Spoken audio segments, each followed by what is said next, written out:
अस्सलामु अलैकुम वरहमतुल्लाहि वबरकातुहू।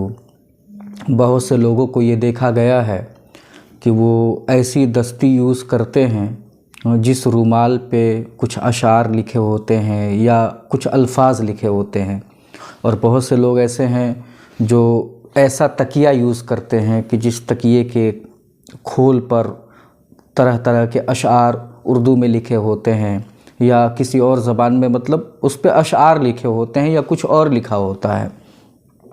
या चादर है, चादर के ऊपर बहुत से लोग पेंट से लिखते हैं, हुरूफ लिखते हैं। अगर नक्शा उक्शा बनाए तो एक अलग चीज़ है, बहुत से लोग कुछ हुरूफ लिखते हैं। कभी कोई शेर उन्हें पसंद आ गया तो वो शेर लिख देते हैं, या कोई कोट्स उन्हें पसंद आ गया, कोई अच्छी बात वो उस पर लिख देते हैं। अब सवाल ये पैदा होता है कि वो दस्ती जिस पर कुछ लिखा हो, अशार हो या कुछ भी हो, वो तकिया जिस पे कुछ लिखा हो, वो चादर जिस पे कुछ लिखा हो, तो क्या ऐसी तकिया, ऐसे चादर और ऐसे रुमाल का इस्तेमाल करना हमारे लिए सही है या सही नहीं है? तो इसका जवाब ये है कि देखें, जो हुरूफ होते हैं उनका एहतराम हम पर लाजिम है। चाहे वो जुमला पूरा हो, पूरा सेंटेंस हो, तब भी उसका एहतराम हम पर लाजिम है। और अगर हुरूफ मुफरदा हों, यानी तन्हा तन्हा लिखे हों, यानी अलिफ बा ता, यानी काफ लाम सीन जीम, इस तरह हुरूफ मुफरदा लिखे हों, तो उनका भी एहतराम हम पर लाजिम है। और अगर कोई सेंटेंस लिखा हो, यानी पूरा शेर लिखा हुआ है, पूरा जुमला लिखा हुआ है, तो उसका भी एहतराम हम पर लाजिम है। और दस्ती पे लिखा हो तो एहतराम बाकी नहीं रहता है। तकिए पे लिखा हो तो उन हुरूफ का, उन जुमलों का एहतराम बाकी नहीं रहता है। चादर पे लिखा हो तो उन जुमलों का, उन सेंटेंसेस का और उन हुरूफ का एहतराम बाकी नहीं रहता है। लिहाजा उनका एहतराम ज़रूरी है। और इन चीज़ों पे अगर लिखे हुए होते हैं, चाहे अलग अलग लिखे हों चाहे मिल के लिखे हुए हों, तो उनका एहतराम बाकी नहीं रह पाता है।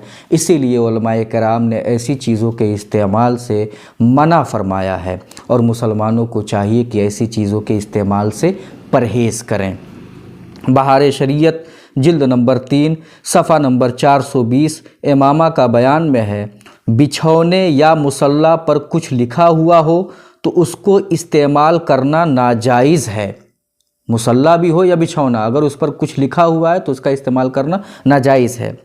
ये इबारत उसकी बनावट में हो या काढ़ी गई हो या रोशनाई से लिखी हो, अगरचे हुरूफ मुफरदा लिखे हों, क्योंकि हुरूफ मुफरदा का भी एहतराम है। अक्सर दस्तरखान पर इबारत लिखी होती है, ऐसे दस्तरखानों को इस्तेमाल में लाना, उन पर खाना खाना न चाहिए। बाज़ लोगों के तकियों पर अशार लिखे होते हैं, उनका भी इस्तेमाल न चाहिए। इस इबारत से साफ साफ ये बात खुल कर के सामने आ गई, ऐसा बिछौना, ऐसा मुसल्ला या ऐसा तकिया कि जिस पे कुछ लिखा हुआ हो, उनके इस्तेमाल से मुसलमानों को परहेज़ करना चाहिए और उनके इस्तेमाल से बचना चाहिए।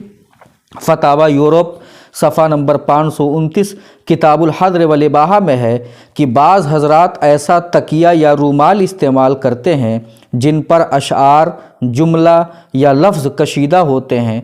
ज़ाहिर है कि इन हुरूफ व अल्फाज का एहतराम बाकी नहीं रहता, लिहाजा ये सब काम भी मकरूह व नापसंदीदा हैं।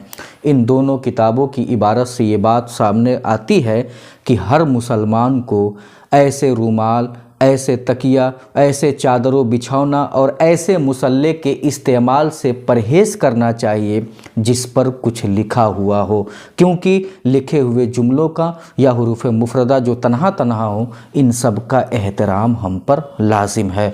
अल्लाह की बारगाह में दुआ है, मौला हम सबको मसाइल सीखने की तौफ़ीक़ अता फ़रमा। अस्सलामु अलैकुम वरहमतुल्लाहि वबरकातुहू।